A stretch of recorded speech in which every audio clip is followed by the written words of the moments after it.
জুলাই বিপ্লবের পরও আমাদের আইন বিভাগ এবং বিচার বিভাগ কি পরিপূর্ণ স্বাধীন হতে পেরেছে?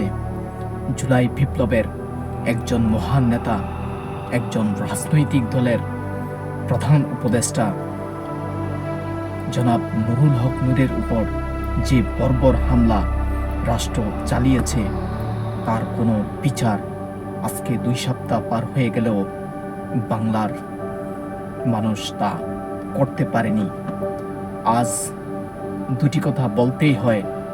আইন উপদেষ্টা আসিফ নজরুল স্যার, আপনার তো জীবনে অনেক মিটিংয়ে নুরুল হক নূরের লেজ ধরে প্রধান অতিথি হয়ে বক্তব্য দিয়েছিলেন।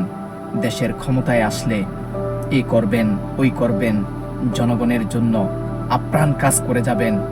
প্রিয় আসিফ মাহমুদ ছোট ভাই, মন্ত্রিত্ব নিয়ে খুব বেশ ভালোই আছো।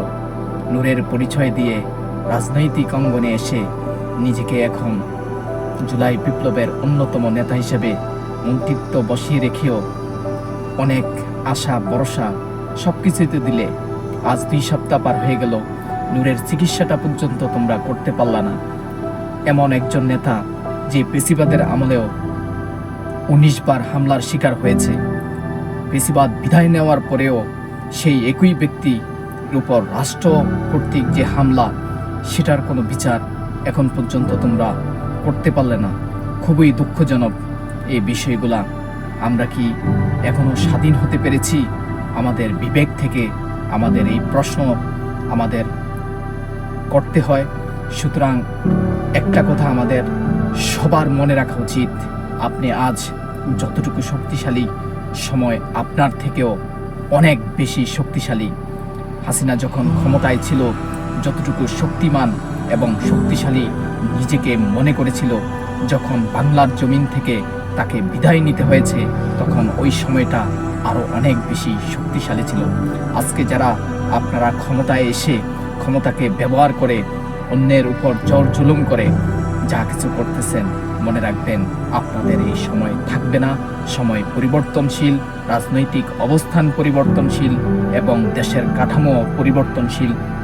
এই পরিবর্তনের অপেক্ষায় আমরা বাংলাদেশের হাজার কোটি মানুষ চেয়ে আছি। আর একটা কথাই বলতে চাই, খুব দ্রুত নূরের উপরে হামলার বিচার আপনাদের করতে হবে এবং পেশিবাদের যে দোসর জাতীয় পার্টিকে নিষেধাজ্ঞা দিয়ে বাংলার জমিনকে পেশিবাদ মুক্ত করতে হবে। আগামীর বাংলাদেশের মানুষকে স্বাধীনতার পূর্ণ অধিকার ফিরিয়ে দিতে হবে। এই বলে আজকের ভিডিও বার্তা এখানেই শেষ করছি। আল্লাহ হাফেজ।